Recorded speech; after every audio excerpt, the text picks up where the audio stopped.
Estamos sendo simulados? Esta é uma questão que já foi considerada pelo filósofo do século XVII, René Descartes, que pensava que o mundo em que vivemos é uma ilusão de sonhos construída pelo próprio demônio. Olá, escuridão, minha velha amiga. Em um tempo mais recente, o filósofo Nick Bostrom formulou um argumento propondo que podemos estar vivendo dentro de uma simulação de computador. Naquela época, os computadores se pareciam com isso. Mario Kart Double Dash era novidade. O tijolo Nokia era considerado de última geração, e esse garoto mal nasceu naquele ano. Agora, apenas 19 anos depois, a tecnologia avançou bastante. Esse cara com sua empresa de 600 bilhões de dólares está trabalhando vorazmente para criar um metaverso, ou realidade virtual. Os gráficos de videogame estão se tornando cada vez mais realistas, e muitas pessoas hoje em dia já parecem passar a maior parte do tempo dentro dos limites de uma pequena tela plana. Portanto, é seguro dizer que à medida que o tempo avança, a tecnologia e as capacidades do computador também avançam. Tanto que parece ser apenas uma questão de tempo, até que possamos criar uma realidade virtual dirigida por computador tão realista que seja indistinguível do nosso mundo. Portanto, fazendo a pergunta, estamos de fato vivendo dentro de uma realidade simulada por computador? Ainda mais relevante. O argumento mais forte para estarmos provavelmente em uma simulação é o seguinte. 40 anos atrás tínhamos Pong como 2 retângulos e 1 ponto. Isso era o que os jogos eram. 40 anos depois, temos simulações 3D fotorrealistas com milhões de jogadores simultâneos, melhorando a cada ano. Em breve teremos realidade virtual e aumentada. Se você presumir qualquer taxa de melhoria, então os jogos se tornarão indistinguíveis da realidade. Mesmo que essa taxa de avanço caia 1000 vezes do que é agora, então você apenas diz, ok, bem, vamos imaginar que são 10.000 anos no futuro, o que não é nada na escala evolutiva.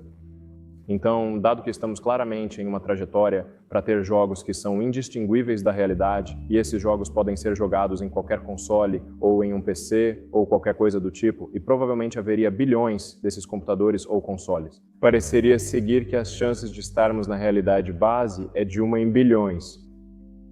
O argumento de Elon é similar ao que Nick Bostrom descreveu como proposição número 3 em seu artigo de 2003.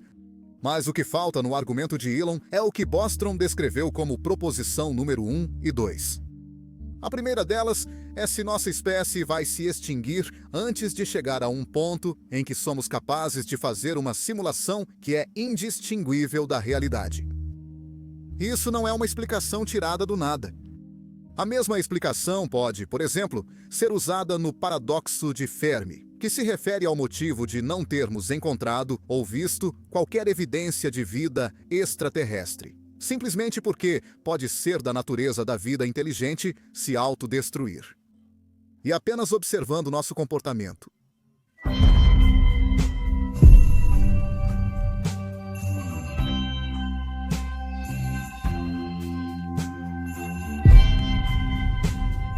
é certamente uma possibilidade. E, portanto, nós e talvez outras espécies inteligentes nunca possamos chegar a um ponto onde seja possível fazer uma simulação de vida real. E mesmo que nós ou outros seres inteligentes não nos autodestruamos, então a destruição pode ser causada por outros motivos mais naturais. Ande na ponta dos pés no jardim ao luar, você me perdoaria? Acho que só o tempo dirá para nós. Ok, então, proposta número 2. Se a humanidade alcançar uma civilização pós-humana, ainda assim pode não realizar um número significativo de simulações do mundo real. Se houver, é dentro desta proposição que podemos encontrar os argumentos mais fortes contra nós estarmos sendo simulados. Encontramos esses argumentos ao considerar qual seria o propósito de simular uma realidade como a nossa. Como essas simulações seriam então gerenciadas, produzidas e distribuídas. E talvez também, se é mesmo possível, criar uma simulação idêntica ao mundo em que vivemos. Em termos de se é possível, o argumento mais forte contra a hipótese da simulação é encontrado ao considerar nossa consciência humana. Se assumirmos que o mundo em que vivemos, e você incluso, não é nada além de uma simulação muito realista, então isso significaria que sua consciência também é uma simulação. Mas para simular a consciência, seria necessário entender a natureza da consciência. Mas nós não entendemos, e não podemos simplesmente assumir que uma civilização pós-humana vai entender, muito menos simular isso. Portanto, se uma civilização pós-humana alguma vez simulasse uma realidade, não necessariamente seguiria que a consciência dentro da simulação seria gerada. Mas este argumento se aplica principalmente se assumirmos que estamos sendo simulados em vez de estar dentro de uma simulação. Chegaremos a isso mais tarde. Pelo resto deste vídeo, vamos assumir que é possível simular a consciência exatamente idêntica à que você está experimentando agora. Ok, vamos ouvir o que Neil deGrasse Tyson tem a dizer. Com o poder computacional atual, é possível programar um mundo inteiro dentro de um computador. Imagine no futuro onde você tem ainda mais poder, podendo criar personagens com livre-arbítrio ou percepção própria de livre-arbítrio. Então este é um mundo, e eu programo as leis que governam esse mundo. Esse mundo terá suas próprias leis de física, química e biologia. Agora você é um personagem nesse mundo, acredita ter livre-arbítrio e decide inventar um computador. Então você o faz e cria um mundo dentro dele. Então esse mundo cria um mundo no computador. E assim você simula até o final. Então você dispõe todos esses universos e joga um dardo. Qual desses universos você tem mais chances de acertar? O original que começou tudo? Ou as incontáveis simulações, as simulações filhas que se desdobraram depois disso? Certo. Então Neil e Elon propõem dois cenários diferentes nos quais uma miríade de mundos simulados seriam criados. Elon fala sobre mundos simulados ocorrendo em bilhões de caixas de cabo e ou computadores, enquanto Neil propõe que apenas uma simulação é necessária para produzir uma quantidade infinita de outras simulações. O chamado argumento da simulação dentro de uma simulação dentro de uma simulação. Vamos começar com esse. Aqui temos a realidade base, que é a realidade que é realmente real, portanto, não simulada. De alguma forma, seres inteligentes na realidade base criam um mundo simulado indistinguível de sua realidade. E então, dentro deste mundo simulado, os seres inteligentes e simulados encontram seu próprio caminho para produzir uma simulação de sua realidade. E assim, esse processo apenas continua repetidamente, vamos dizer 9 vezes. Então, temos um total de 10 camadas de realidades. Usando essa lógica, nossas chances seriam então de 1 em 10 de estarmos na realidade base, certo? Não exatamente, porque não estamos em um mundo onde conseguimos produzir uma simulação indistinguível do nosso. E por causa disso, não conseguimos estar vivendo dentro de uma das simulações onde isso aconteceu. Portanto, com essa lógica, só podemos estar na realidade base ou na simulação mais externa, onde eles ainda não criaram sua própria simulação. Portanto, 50%. Também podemos ter que considerar a possibilidade de que algumas dessas simulações estão criando múltiplas simulações, ou simulações filhas, como Neil disse, o que significa um crescimento exponencial em simulações, e como resultado disso, uma quantidade numerosa de mundos simulados nas camadas externas de realidades simuladas, que pode ser onde estamos.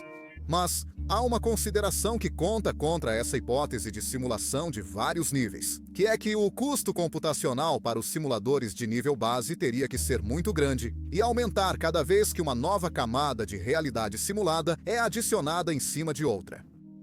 Simular até mesmo uma única civilização pós-humana pode ser proibitivamente caro. Se for assim, devemos esperar que nossa simulação seja encerrada quando estivermos prestes a nos tornar pós-humanos. Mas antes de desistirmos completamente e nossa percepção da realidade ir por água abaixo, ainda existem alguns outros fatores que devemos considerar que podem indicar que não estamos sendo simulados. Por exemplo, qual poderia ser o propósito da primeira simulação de realidade já criada? Porque uma coisa é certa, tudo depende do que acontece na realidade base.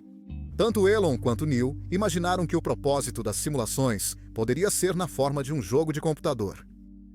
Neil até vai tão longe, ao ponto de dizer, é difícil argumentar contra a possibilidade de que todos nós não sejamos apenas a criação de algum garoto no porão dos pais, programando um mundo para seu próprio entretenimento. Então, vamos começar com o jogo de vídeo, ou simulação de entretenimento, como o que Elon Musk propõe, onde essas simulações seriam então distribuídas para milhões ou talvez até bilhões de consumidores. Com uma simulação de jogo de computador da vida real, a natureza da sua existência pode ser resumida em 3 possibilidades. Número 1. Você é um jogador. Esta é a possibilidade menos provável. Caso contrário, você provavelmente estaria ciente disso. Você saberia que essa não é a vida real e que vive outra realidade. Talvez a vida como um filho no porão dos pais. Se você é um jogador e não está ciente disso, significaria que quando o garoto começa a jogar o jogo, todo o senso de realidade se perde enquanto joga. Sair do jogo, independentemente, pode nem mesmo ser possível neste cenário, o que pode torná-lo meio difícil de vender.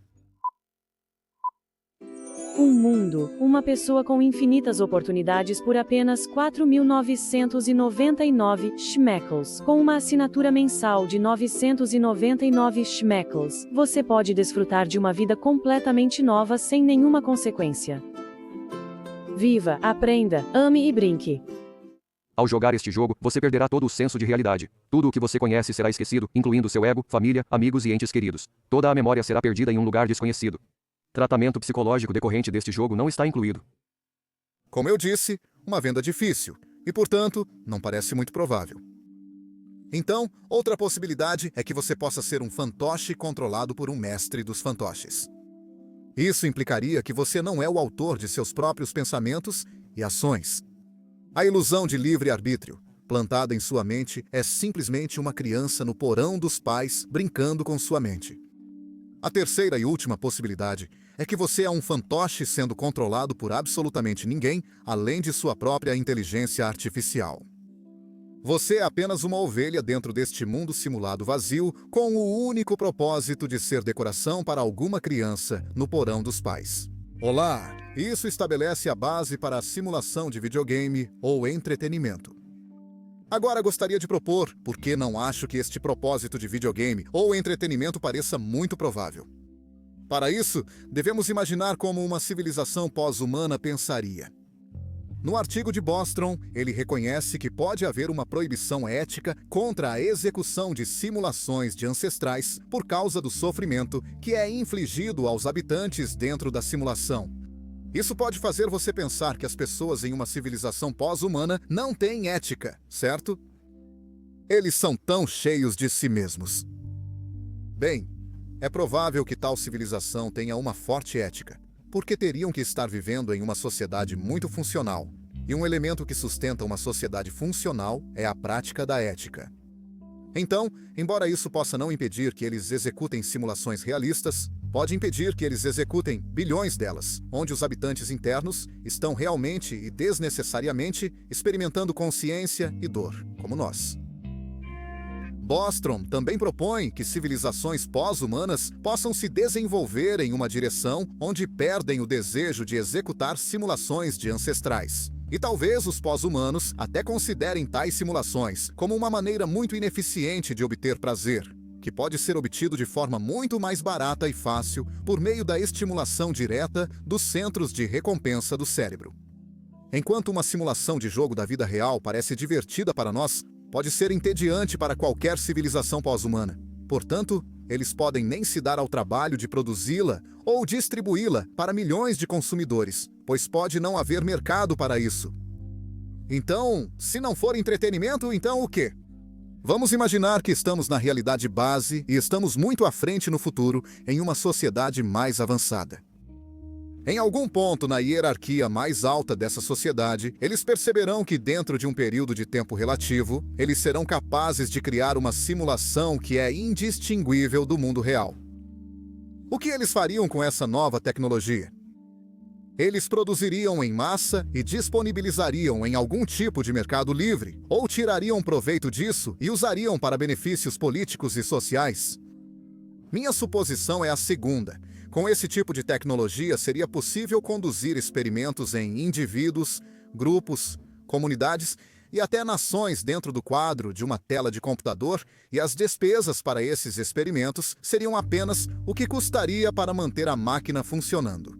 seria uma ferramenta revolucionária para a ciência política. Claro, não seria possível criar uma sociedade simulada completamente idêntica à deles, mas eles fariam uma que é similar e talvez mais simples, como o nosso mundo.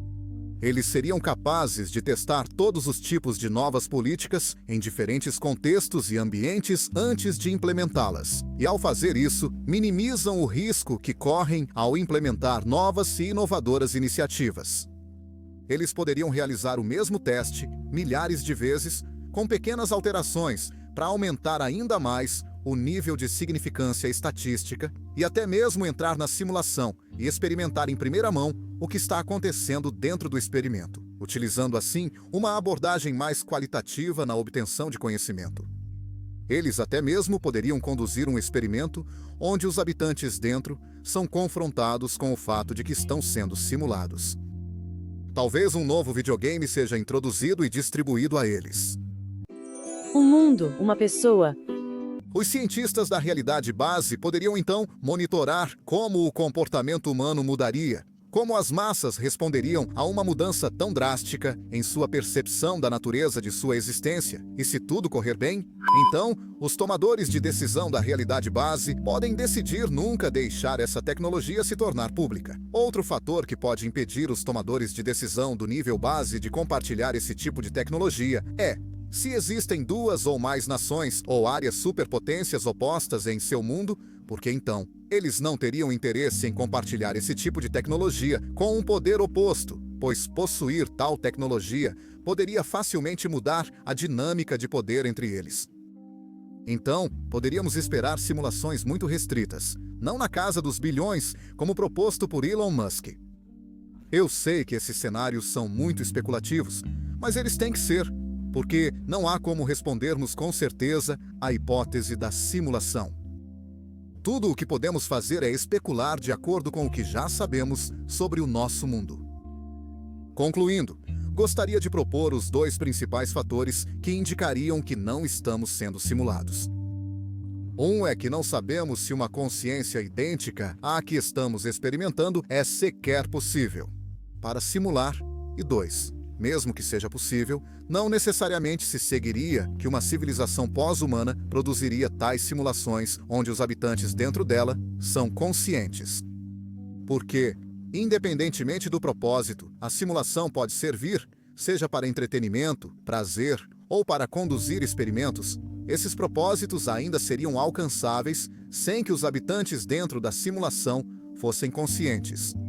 Fazer os habitantes conscientes pode apenas resultar em consumo desnecessário de energia do computador e também ultrapassar limites éticos sem motivo algum.